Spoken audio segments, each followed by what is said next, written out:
మనిషి ఒత్తిడిలో ఉన్నప్పుడు ఎక్కువ తప్పిదాలకు పాల్పడుతుంటారు. అది మీరైనా నేనైనా ఎవరైనా అలాంటి విషయాలే సాగిస్తాం. ఇప్పుడు తెలుగుదేశం పార్టీ తీరు చూస్తుంటే అలాంటి ఒత్తిడిలో ఉందా అనే అనుమానం కలుగుతుంది. సహజంగా తెలుగుదేశం పార్టీ ఎంత దురుసుతనం దూకుడుగా వెళ్ళిన దాఖలాలు గతంలో లేవు. 2014 నుంచి 19 వరకు అధికారంలో ఉన్నప్పటికీ కూడా ప్రత్యర్థి పక్షాన్ని పూర్తిగా అణచివేయాలి అనే ధోరణితో సాగిన సందర్భాలు చాలా నామమాత్రం. అలాంటి తెలుగుదేశం పార్టీ ఒక్కసారిగా విరుచుకుపడుతోంది, ఇష్టారాజ్యంగా సాగుతోంది, పట్టపగలే రౌడీయుజం గోండాయుజం ప్రదర్శిస్తుంది. ఇదంతా బెజవాడ గుంటూరు నగరాల్లోనే సాగిస్తుంది. దీంతో తెలుగుదేశం పార్టీ వ్యూహం స్పష్టంగా అర్థమవుతుంది. ఇలాంటి పరిస్థితి ఎందుకు వచ్చింది అన్నది ముఖ్యమైనటువంటి ప్రశ్న.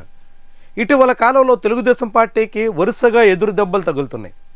పీపీపీ పేరుతో మెడికల్ కాలేజీలని ప్రైవేటు వాళ్ళకి ఇవ్వాలన్న ఎపిసోడ్ మొదలుకొని తాజాగా తిరుమల తిరుపతి దేవస్థానం కల్తీ నెయ్యి ఉదంతం వరకు అన్నింటా టీడీపీ అబాసు పాలైంది.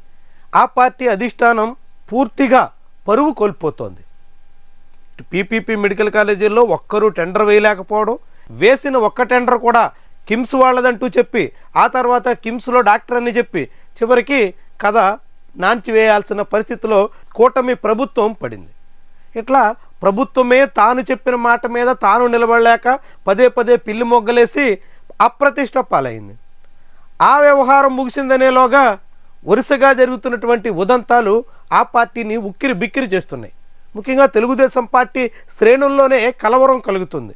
టీడీపీ శ్రేణులు తీవ్రంగా తమ పార్టీ అధిష్టానం మీదే అసంతృప్తిని అసహనాన్ని ప్రదర్శిస్తున్నాయి. సరిగ్గా ఇలాంటి సమయంలోనే తిరుమల తిరుపతి దేవస్థానం లడ్డూ చుట్టూ పెద్ద రాద్ధాంతం రాజేయాలని టీడీపీ నాయకత్వం భావించింది. ఎందుకంటే లడ్డూ వ్యవహారంలో కల్తీ జరిగిన మాట వాస్తవమే, కానీ అందులో ఆవు కొవ్వు పంది కొవ్వు చేప నూనె అంటూ పవన్ కళ్యాణ్ చంద్రబాబు చేసిన ప్రహసనమంతా ఒట్టి బూటకం అని తేలింది. సీఎం డిప్యూటీ సీఎం కూడా తిరుమల తిరుపతి దేవస్థానాన్ని అప్రతిష్ట పాలు చేసినట్టుగా వెల్లడైంది. అదే సమయంలో రైల్వే కోడూరు ఎమ్మెల్యే అర్వా శ్రీధర్ కారణంగా మొత్తం కూటమి ప్రభుత్వమే అబాసు పాలైంది. వీటన్నిటికీ మించి వైజాగ్లో జీవీఎంసీకి సంబంధించిన 5,000 కోట్ల రూపాయల విలువైన భూముల్ని టీడీపీ ఎంపీకి చంద్రబాబు బంధువులకి కట్టబెట్టడం మీద చాలా పెద్ద స్థాయిలో ప్రజాగ్రహం కనిపించింది.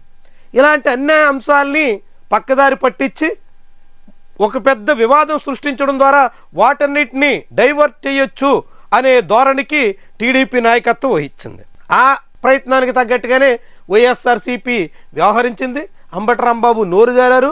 దాన్ని ఉపయోగించుకుని ఇంత పెద్ద రాద్ధాంతం సాగించినట్టుగా కనిపిస్తుంది. మరి ఇంత జరిగిన తర్వాత అయినా టీడీపీ తన సమస్యల నుంచి గట్టెక్కడం కోసం కొత్త సమస్యను సృష్టించిన తర్వాత అయినా ఏమైనా కోలుకునే అవకాశం ఉందా? ముఖ్యమైనటువంటి ప్రశ్న. ఇంత చేసిన ఫలితం ఏమైనా దక్కేనా అన్నది ప్రధానమైనటువంటి అంశం. 2019-24 మధ్యలో చూస్తే తెలుగుదేశం పార్టీ కార్యాలయం మీద దాడి చేశారు, చంద్రబాబు ఇంటి మీద దాడికి వెళ్ళారు, అనేక చోట్ల అనేక రకాలుగా రాద్ధాంతం చేశారు. అవేమన్నా వైఎస్ఆర్సీపీకి మేలు చేశాయా కీడు చేశాయా అన్నది ఒక్కసారి గుర్తిస్తే ఇప్పుడు చంద్రబాబు సాగిస్తున్నటువంటి వ్యవహారం మేలు చేసేనా పుట్టి ముంచేనా అన్నది ఇట్టే అర్థమవుతుంది. ఇలాంటి వ్యవహారం తమకు తీరని చేటు తెస్తుంది అని తెలుసు కూడా చంద్రబాబు ఏ ప్రయత్నానికి దిగారంటే ఎంతటి ఒత్తిడిలో ఉన్నారో మనకి ఇట్టే అర్థమవుతుంది. ఇలాంటి ఒత్తిళ్ల నుంచి గట్టెక్కడం కోసం అంటూ కొత్త వివాదాలు సృష్టించే టీడీపీ నేతల ప్రయత్నం పూర్తిగా బెడిసి కొట్టేలా కనిపిస్తుంది. అనేక రకాలుగా ప్రజాగ్రహం చల్లారకపోగా మరింత పెరిగేదానికి కారణం కాబోతుంది. విపక్షాన్ని అణిచివేస్తూ ఆంధ్రప్రదేశ్కి అన్యాయం చేస్తూ రాష్ట్రాన్ని అతలాకుతలం చేస్తున్నారు అనే వాదన బలపడేలా ఉంది.